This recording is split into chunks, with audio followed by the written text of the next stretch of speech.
Hi, this is Jonathan Waterman. Hey, this is Jason Lovins from the Jason Lovins Band. This is Pete Stroman, and you're listening to the GroveCast. Welcome, everyone, to another edition of the GroveCast. I'm Brian Farmer, pastor of Cherry Grove Church of the Nazarene in Cadillac, Michigan. We are sitting in my office on the corner of M55 and South 29 Road. And when I say this word, I never use it lightly, and I really, really mean it today. My dear friend, Reverend Jim McComas, the director of church revitalization for the Free Will Baptist denomination where I grew up, and it's where I found the Lord and where God called me to preach, and that's my heritage, and I love it. I love them, and so I love Jim. Jim, how you doing?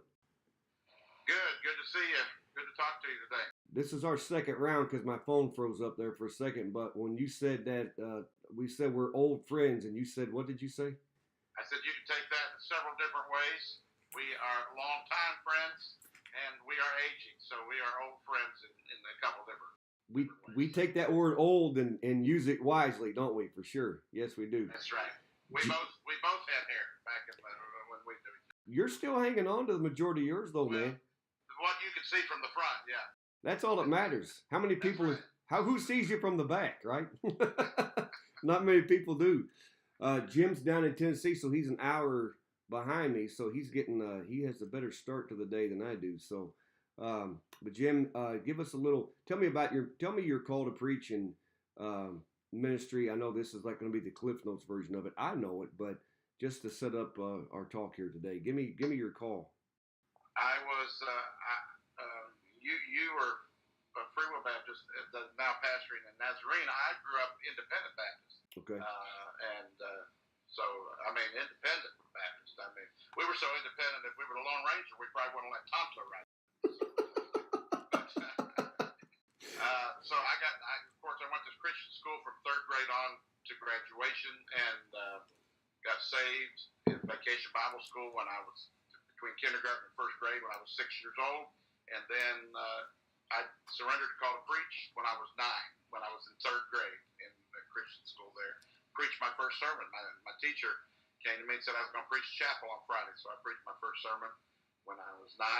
And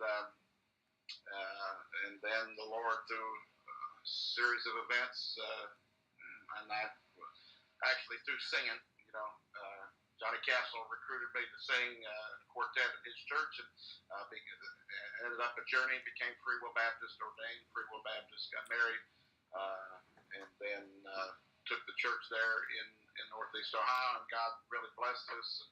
We were able to completely relocate the church, build a new facility, then build a second building, and after pastoring there 21 years, took the job that I have now as Director of Church Revitalization for the Home Missions Department, North American Ministries of Free Will Baptist, which caused us to move to Nashville. Right.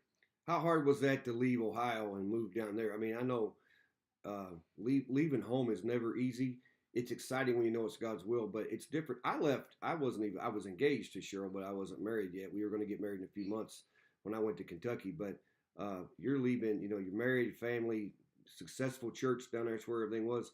Even though it's exciting because it's a great position you're in, it still had to be tough, right? Yeah, I mean, and it had to, for me to move, it had to be a thunderbolt. I mean, it had to be very clear that it was God's will. And Brother David Crow, my boss, he's my hero, and probably the only guy in America that could have convinced me that it was God's will. And the time was right. Our youngest son was just graduating from high school, so everything just fell into place. My wife, longtime employee at Westfield Insurance, which is the home office is there in Ohio. There's a field office in Nashville. She was able to transfer a job. Everything just fell, boom, boom, boom, and so it was very clear. But it's when you're used to you miss those personal relationships with people when you're pastoring. But I do love what I do now, but it's just a different congregation every week, and I get to meet new people, and looking forward to coming to Michigan and meet some Nazarene folks. We're looking forward to meeting you too. There's a lot of prayer and a lot of promoting and a lot of things that we're getting ready to do for that day. Because a man of your stature, when he shows up, you can't just turn the lights on. You got to have some stuff ready. So we're we're trying to do that. We're trying to do that.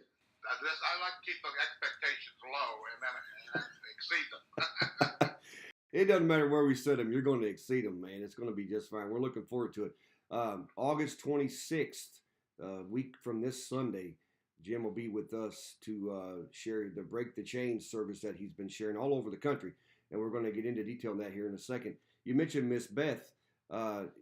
You tied in even more. You know, you and I are friends and got to be in ministry together there for a long time in Northeast Ohio. And then Beth was in our youth group at our home church as a friend. She was always a big sister to me, always very kind. All us little kids run around, and she was always nice to us. She might have went home and, you know, threw darts at our pictures, but she was the kind big sister in a youth group. Just celebrated, is it 40 years with her job, right? 41. That's right. She was the first job she applied for out of high school, and she's worked there ever since. So.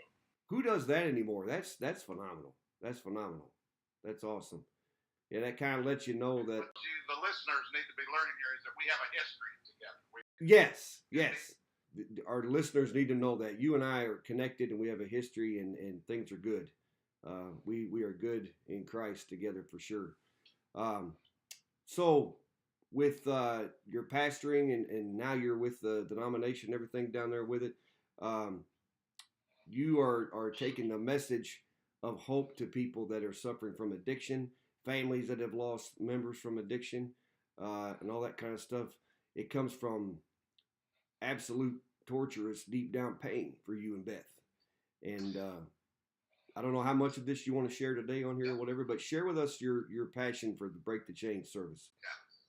Well, this is not something that I used to talk about, but you know, things changed in such a way that I'm and I really now, I mean, I don't promote to do it, but people just keep asking me to do it, and God has really used our pain and tragedy in a unique way.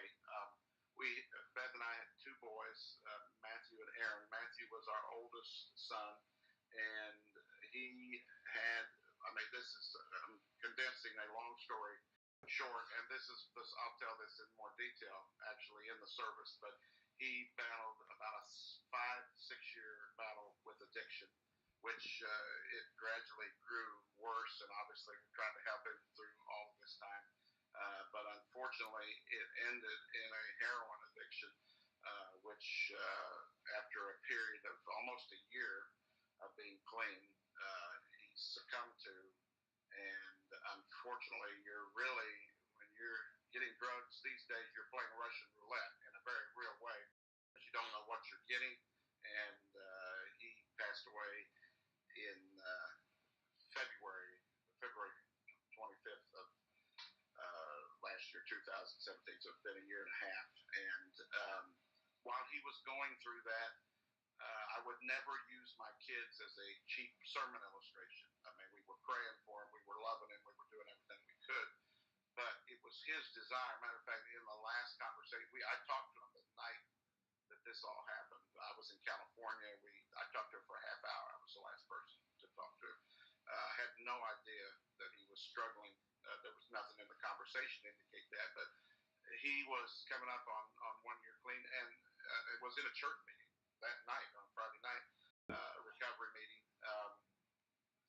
There's a lot of things about addiction and drugs. People that, like me, and you probably don't have any. It is a powerful, powerful pull.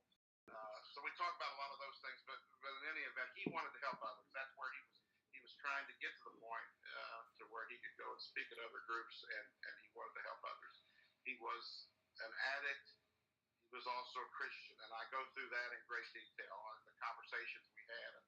The last their Christmas 2016, the church services that he and I were together and discussions we had. There was no doubt about that. And I talk about the stigma. When I talk about breaking the chains, it's not just a service for addicts. It is a service for church people who tend to be judgmental, and there is a stigma, and it is so sad that the place that addicts ought to be able to go to get help above and beyond any place is the church. that seems to be the place they are the scared, they're the most reluctant to go, and it is because of the stigma. And the stigma is this: most church people, what we do is we rate sin. And here's how we rate sin. There's the stuff that I do that I'm okay with, it's not too bad, and then there's the stuff you do that is real bad. I mean, because your sin's a whole lot sinnier than mine. And I go through all this. I talk about that. I talk about my battles with food. But I said, we not only are okay with that sin, we laugh about it. We actually participate in it. Hey, y'all come to church homecoming Sunday, we're going to have fried chicken and dumplings, ourselves. Drug addiction is not listed by name in the Bible, but gluttony is. So that's part of the story, and part of the message is trying to take that stigma. Obviously, part of the message is don't get started down this road. There are a lot of different ways, and this is not. Some people think this is for teenagers. One of the number one stories I hear across this country is people's testimony is how they started. A lot of times it starts with a trip to the doctor. Mm-hmm. Starts with a surgery. Well, I had a surgery, and they gave me these pills, and boy, I liked the pills so much when I couldn't get them from the doctor. Then I started stealing to get pills. This is across the board. People in our pews every week. It's kind of educational. It is, and I want people to know that are listening to this and maybe thinking about what is this service and who do I invite.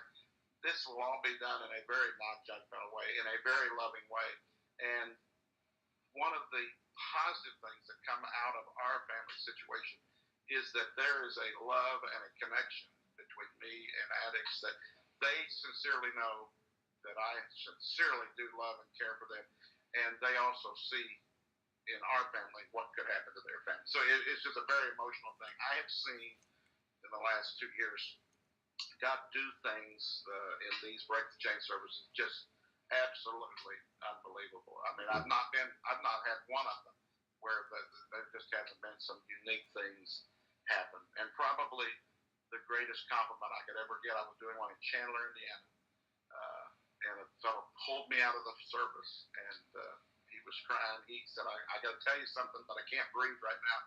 And when he finally could get to where he talked, he said, I'm a heroin addict. I have lost everything twice, and I'm struggling right now. But he said, you have given me today something I've never had. You have given me hope. Amen. Hear a preacher tell the things that you said today, give me hope.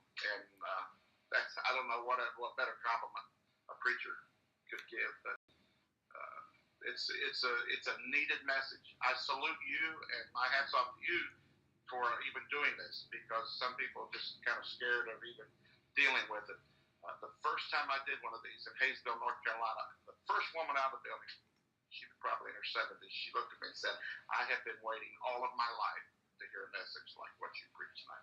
It's kind of like pulling the curtain back on all kinds of problems and issues that people have. We all struggle with something. Right. Right. We all have stuff, and we're all broken people. But the message of this service is that God loves.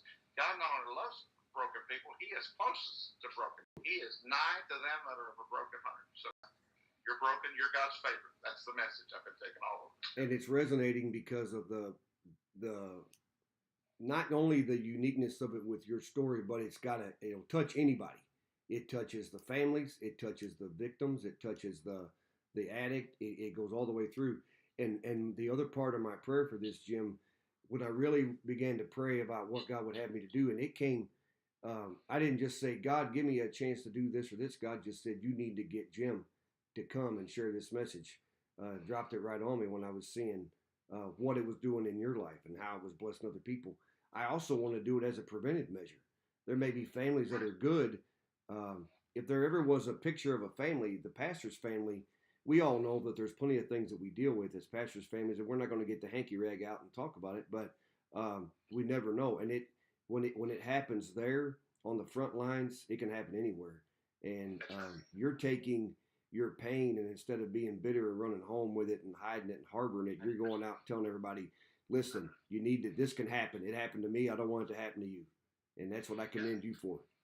And that's exactly what you just said is exactly right. We could go home and we could feel sorry for ourselves, but that's not going to help us. It's not going to help anybody else. and you're right. And the audience for this message is going to be addicts. It's going to be potential addicts who could be anybody. Anybody that potentially ever go to the doctor or have surgery, get a prescription. It could be anybody.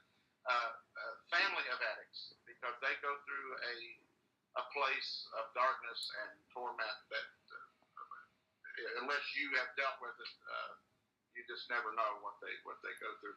And then I speak to families who have lost children they sit in every one of our services, and that's not just through drug abuse. It could be anything. It could be a crib death or a car accident. I mean, many different. That we don't know how to handle people who've lost children. We don't know what to say. So either we kind of don't say anything, or maybe try to say the wrong thing. So I talk to those people. And again, I have that bond. That's a fraternity nobody wants to be a part of. But they sit in every one of our services. There are people in every one of our churches, in every one of our communities, who have lost children. And so I talk to them, and then to the congregation to try to educate, and we talk about drug abuse. But some people say, "Oh boy, they're just weak people. Boy, they just made the choice, and it's just a choice." And there's a lot of ignorance about addiction, and so very much so. Trying to cover a bunch of bases. Yeah, from the preventive to the hope and the love to the I understand where you're coming from. I don't see any area where it's going to come across as you're all dirty, rotten dogs and you need to live this perfect life. Because I'm just going to be honest for a minute, and I'm sure you can understand where I'm coming from. Growing up in the era we grew up under, when you went to church, it was, if you're not perfect, then you probably don't need to be here. That's kind of how it sounded to me. And if you don't walk this straight and narrow line, well, that straight and narrow line that was being presented a lot of times didn't exist. And there was, Exactly right. And a lot of times, and of course we might get into all that, but a lot of times when you see that straight and narrow line, you have people that aren't even living it themselves. It's a standard that nobody can attain to, and you know what I'm talking about. I mean, it's just, and so it's just, we need to be real about where we're at. And this is not a message of just do whatever you want to. No, I definitely talk about the effects of sin. Sin will take you farther than you want to go. It'll cost you more than you want to pay. It'll leave you longer than you want to stay. I mean, that's not that. It's a fine line, but we balance it and share, just like as you described it, a message of hope, but also a message of warning and some just trying to heal some broken hearts and bring some hope to some people. And it's doing that. And I can't say without any reservation here that in our area, we need it here. We need it with, I'll probably be surprised the people that we see every week, what they're dealing with, maybe personally or even, outside of their own families and people they know. It's all around us in so many different ways. And if God's grace wasn't needed, then we'd be perfect. All of us would be. So you hit it earlier. God said, come unto me, all ye that are heavy labor, and I'll give you rest. If God isn't there to give us what we need, then we don't need him. We're all right. We're fine. And I don't want to, we rate sin. The sin raters are out there, aren't they? And so you go back to what you said about people suffering from drug addiction. It's too easy to say they're weak.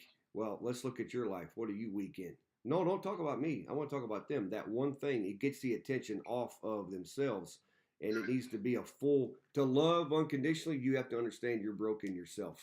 And that's where we're at, aren't we? And so many times, Brian, I go to a church maybe that's in a nicer area. Some of our larger churches ask me to do this, and boy, they got an orchestra, and everybody's dressed to the. I mean, and the devil puts in my mind, why are you going into this? Why are you sharing this? These people got it all together. There's nobody here that's suffering. And every single time, I'm telling you, and this is no exaggeration, they line up. I mean, I talk 15 and a half minutes, half an hour after service. People had a Muslim couple in North Carolina in one of these services that came to the service. They were invited, a college professor. Their son was just finishing his master's degree, and they didn't even know he was using drugs. Broken. They just lost their son. And common bond. They said they were moved by the service, and so there's so many things that God has done.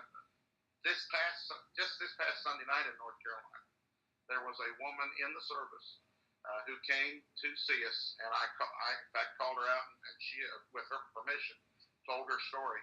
The first time I shared this, it was just a few weeks after our son passed away. I didn't know what I was doing. I probably way too early. But this woman had been a meth addict all of her adult life. She'd been in prison 6 years, got out, relapsed immediately, was taken back to jail, got out of jail on Tuesday morning, got her physical freedom on Tuesday morning, was invited to church to hear me specifically because of my story. She walked the aisle that night. I preached on grace that night. She walked the aisle. She gave her heart to the Lord. She has been clean 16 months, just of her adult life, and was there Sunday night in the service. And she said to me, she said, I know this is hard for you. She said, but I can't explain this. But she said, your son saved my life. She said, because it's what helps me when I'm weak. She said, I think about you and your family and what you went through. I don't want to hurt you. I don't want to let you down. And so God used that, our story, to help her. I don't understand how that works. I mean, she's got an 18-year-old daughter. I think that would be your, but whatever it takes, if God can use us to help somebody, and He is, that does bring meaning and purpose to this whole thing for us, and it keeps us going on because we can see God at work. It does not mean that it's not difficult. It is very difficult, but and sometimes I think, man, I really didn't ask for this, and boy, if you see God working, what a price to pay. But again, God knows what He's doing. He doesn't make mistakes, and He's helping us, and He's helping others through this, and so that's why we're excited to do it. I think of Joseph's line, when he looks at his brothers, when they had to come to him for the food, and when there's famine in Egypt or over in where they are, and they come to Egypt to get to him, and he says, "You meant this for evil, but God meant it for good." That's exactly where you're at. This could have turned evil. It could have, who knows what it could have done to you and Beth and Aaron if you guys really had let the pain become bitter and the bitter become anger at God, and who knows. But you didn't let the devil get in there and turn it into that, and that's what I'm so proud of you for, and I pray for you. And now, I don't know if you want to get into this, but I mentioned being in the service where the man talked to me in Chandler, Indiana. Church at Chandler is so blessed and touched by the service we had. They have a recovery ministry. They have a jail ministry. So now they bought a house across the street from the church that they're going to use as transitional housing to help those that are getting out of jail, who are on probation, need some encouragement, a place to live. And they are naming it after our son. So it's going to be called Matt's House. Yes. And we're helping them, and it's a big project. And so we're just thrilled with that. And we're hoping, we've had people talk to us that may be a model for across the country, because it's definitely a need. Because when people do drugs, they burn a lot of bridges, family, and at the time when they need somebody the most to help them, they don't have anybody. So, and the reason I think that God blesses in these services, I don't think that we're ever more closer to the heart of God than we are reaching out to those who need it the most,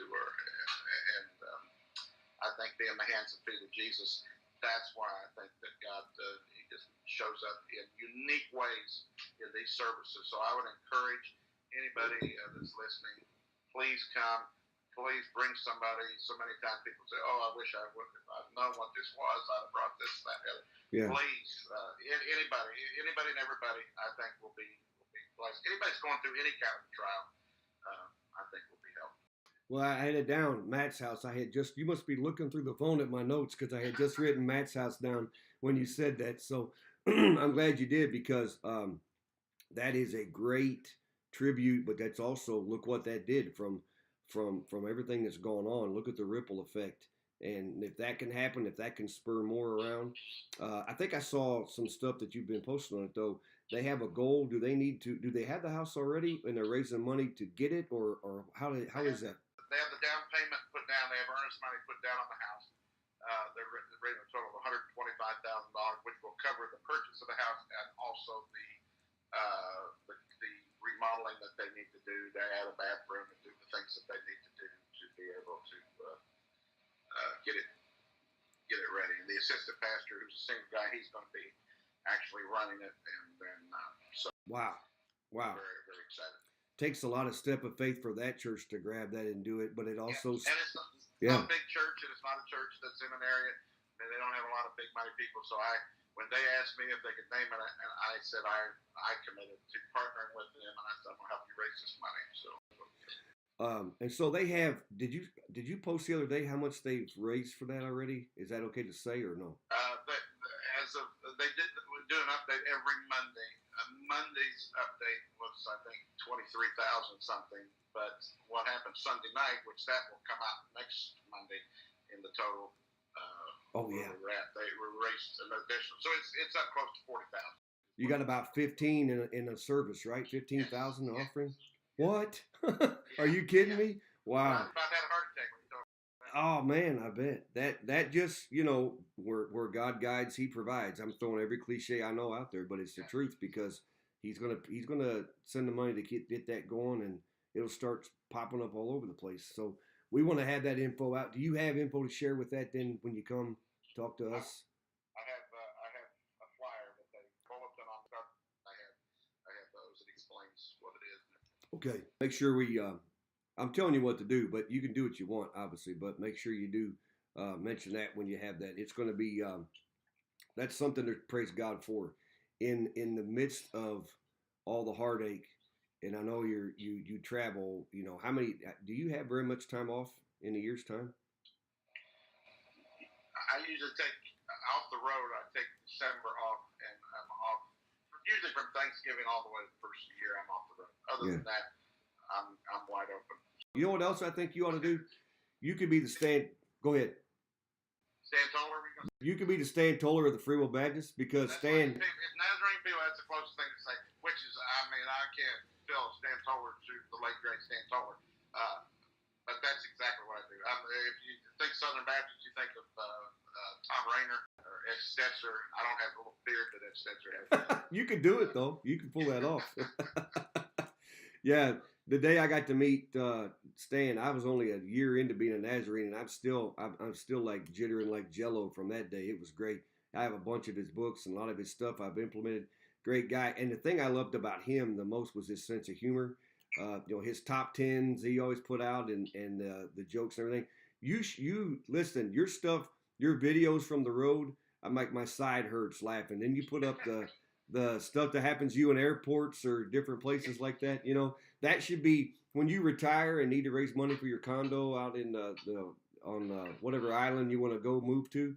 You could just sell a book full of that and you'd be fine. Yeah. Stan Toller, I think he had two books. He might be a preacher, I think he did those. The book that I recommend in a lot of my seminars is The 5-Star Church. That is a great book about all the stuff we talk about in our seminars.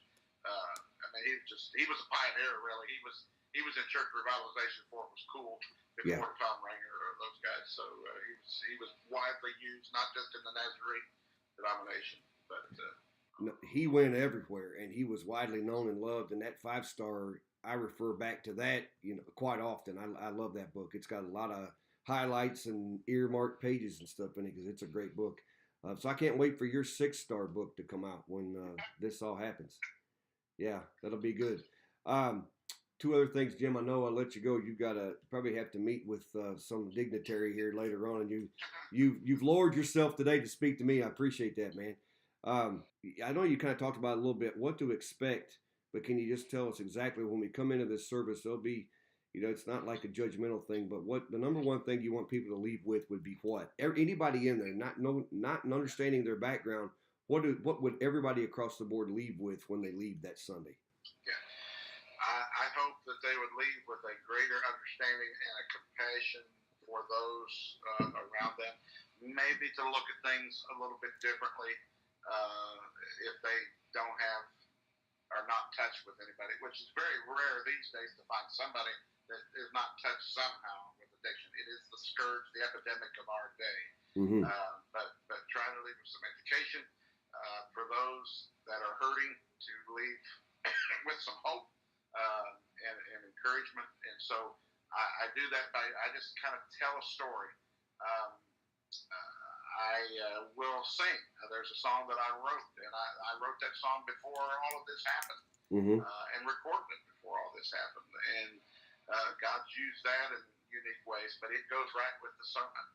I'm going to tell a story about a boy in a wheelchair and a woman that's battling stage 4 cancer, and how God put all these pieces together, and that's what I want folks to see, that God has a bigger plan than we can imagine. And people say trite things.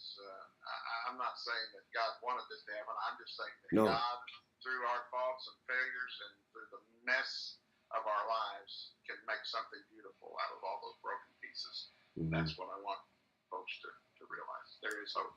And there is. And when you take it and you give it to God, no matter what it is, that's when the good things can happen.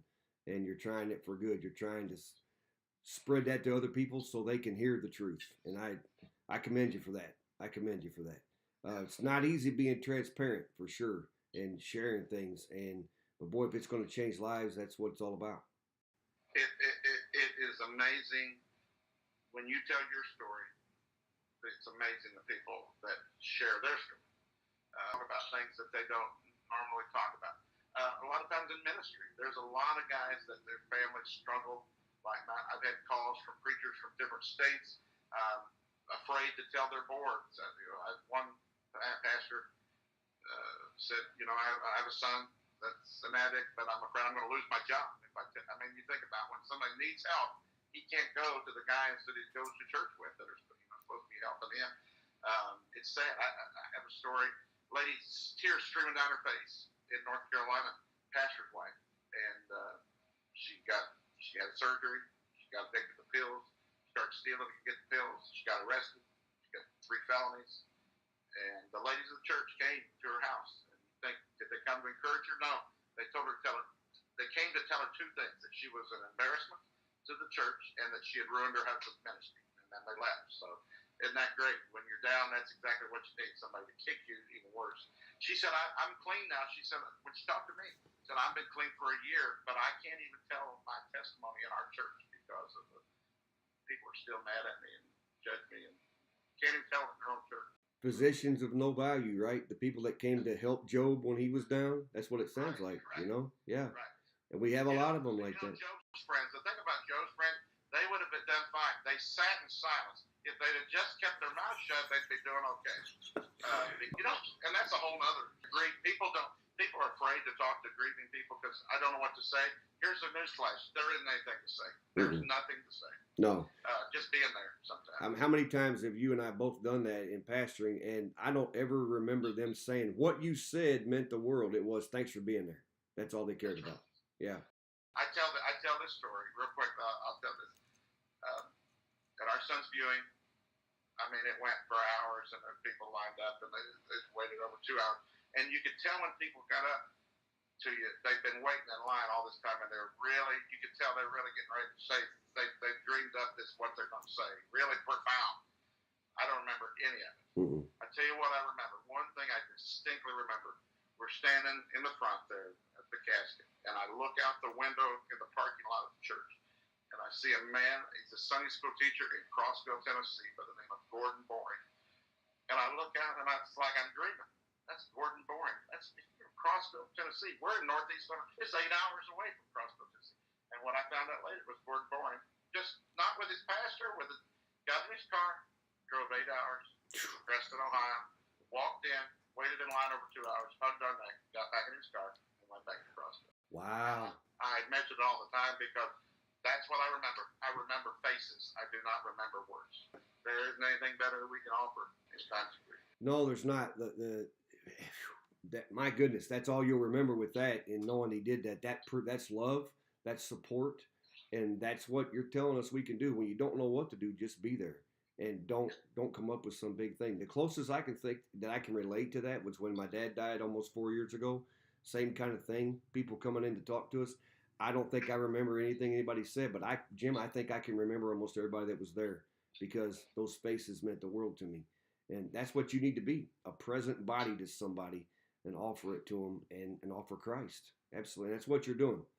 You're going all over the country, man. And I know God's given you the strength. I know it's not easy, but I know it's your heart. So we thank you for that. I want to ask you as we close, though, if you're talking to somebody today, and I probably almost close every podcast with this thought, and especially with you today, what do you tell somebody who figures, you know what, these are all nice stories and stuff, and I know you've gone through this and you're sharing that, but I'm different because I'm useless and I'm probably down. I just heard this the other day. There's no hope for me because I just keep messing up and I just can't do it. What do you tell them? Well, I mean, and this is the message. God specializes. If God didn't use broken vessels, He wouldn't have anything to work with. Mm-hmm. We are all broken people. We all struggle. And I go back to the story of the woman taken in adultery, and he was the one that had the right to judge her. And he turned and he wrote in the sand. And boy, when I get to heaven, I want to find out what he wrote. Some people think he wrote the sins of those religious muckety mucks that were back there pronouncing judgment. Some people think he wrote a verse. But all I know is the longer he wrote, the faster they got out of there. And then he turned.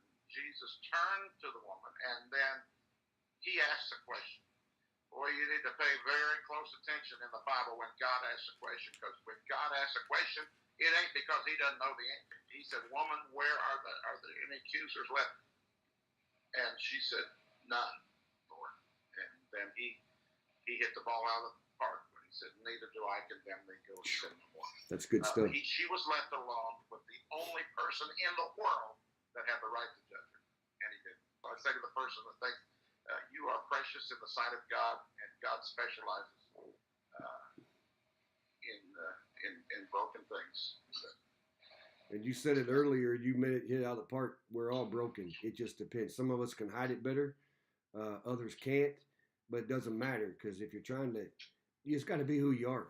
And don't we live for those words, neither do I condemn thee, go and sin no more.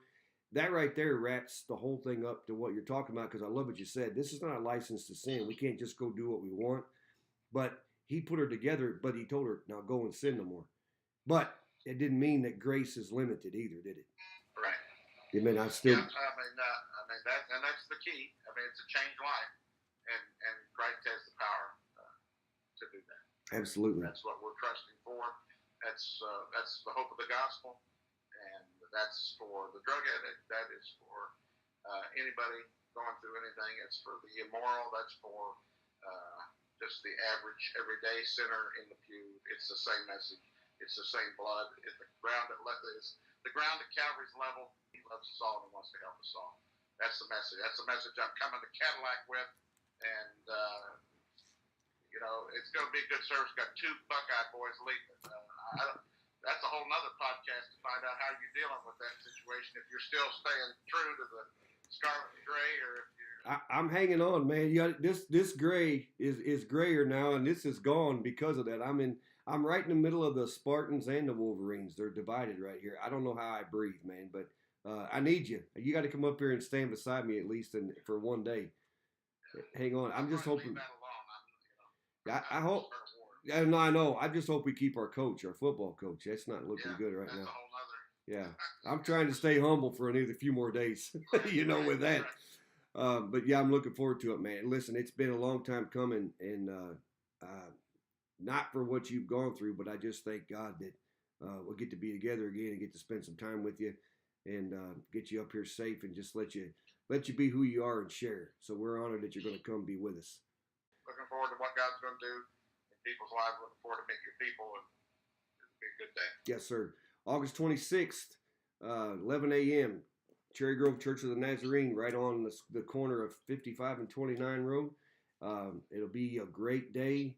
Want to come and just be blessed and have hope put back into your life. And so, Jim, I appreciate your time today, especially. I know you got a lot going on, but thanks for taking time to talk to us. Well, enjoyed it and looking forward to it. Look forward to seeing you. All right, thank you.